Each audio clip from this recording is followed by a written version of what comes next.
प्रेम सागर 7वां अध्याय। पूतना का वध। श्री सुखदेव जी बोले, हे राजन, कंस का मंत्री तो अनेक राक्षस लिए बालक मारता ही था कि कंस ने पूतना नाम राक्षसी से यदुवंशियों के बालक मारने को कहा। यह सुन प्रसन्न हो दंडवत कर चली तो अपने जी में कहने लगी, यह कहा 16 श्रृंगार 12 आभूषण कर पूछ में विष लगाकर मोहिनी रूप बनाकर प्रकट किए, कमल का फूल हाथ में लिए बन के ऐसी चली कि जैसे श्रृंगार के लक्ष्मी अपने पति के पास जाती हों। गोकुल में पहुँच हंसती हंसती नंद के मंदिर के बीच पहुँच गई। इसे देख सब गोपियां मोहित हो भूल सी रही। यह जा यशोदा के पास बैठी और कुशल पूछी, आशीष दी कि वीर तेरा कान्हा जिए कोटि वरिस ऐसी प्रीति बढ़ाए। लड़के को यशोदा के हाथ में रख ज्यों ही दूध पिलाने लगी त्यों ही श्री कृष्ण दोनों हाथों से छाती में मुंह लगाकर लगे प्राण समेत दूध पीने। तब यूं अति व्याकुल हो पूतना पुकारी, कैसा यशोदा तेरा पूत मनुष्य नहीं है, यह है यमदूत।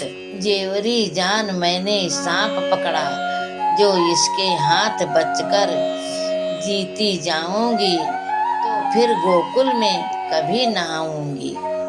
यो कहा भाग कर गांव के बाहर आई। कृष्ण ने न छोड़ी, निदान उसका जीव ले लिया। वह पछाड़ खाकर ऐसी गिरी जैसे आकाश से वज्र गिरे। उसका अति शब्द सुन रोहिणी यशोदा रोती पीटती वहीं आई जहाँ पूतना 2 कोस में पड़ी थी और इसके पीछे सब गांव उठ आया। देखा तो श्री कृष्ण उनकी छाती पर चढ़े दूध पी रहे हैं। झट उठा मुख चूम हृदय लगाकर घर ले आई। सियानों को बुलाकर झाड़ फूंक करवाने लगी और पूतना को देख गोपी ग्वाल खड़े आपस में कह रहे थे कि भाई, इसके गिरने का धमाका सुन हम ऐसे डरे हैं जो छाती अभी तक धड़कती है। ना जानिए बालक की क्या गति हुई होगी। इतने में मथुरा से नंद जी आए तो देखते क्या है कि राक्षसी मरी पड़ी है और ब्रजवासियों की भीड़ घेरे पड़ी है। पूछा, यह उपाधि कैसे हुई? कहने लगे, महाराज, पहले तो यह अति सुंदरी हो तुम्हारे घर आशीष देती हुई गई। इसे देख ब्रज नारी फूल रही। यह कृष्ण को दूध पिलाने लगी। पीछे हम नहीं जानते क्या गति हुई। इतना सुन नंद जी बोले, बड़ी कुशल हुई जो बालक बचा और यह गोकुल पर ना गिरी, नहीं तो एक भी जीता ना बचता, सब इसके नीचे दब मरते। यो कहा नंद जी तो घर आकर दान पूर्ण करने लगे और ग्वाल बालों ने जल्दी ही फावड़े कुदाल से पूतना के हाथ पांव काट काट गड्ढे खोद गाड़ दिया और चाम इकट्ठा कर फूंक दिया।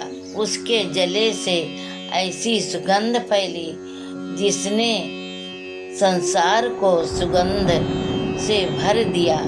यह सुन राजा परीक्षित ने श्री सुखदेव जी से पूछा कि महाराज, वह राक्षसी महामलिन मध्यमांस खाने वाली थी, उसके शरीर से सुगंध कैसे निकली, सो कृपा कर कहो। मुनि बोले, राजा श्री कृष्ण चंद्र जी ने दूध पी उसे मुक्ति दी, इस कारण सुगंध निकली।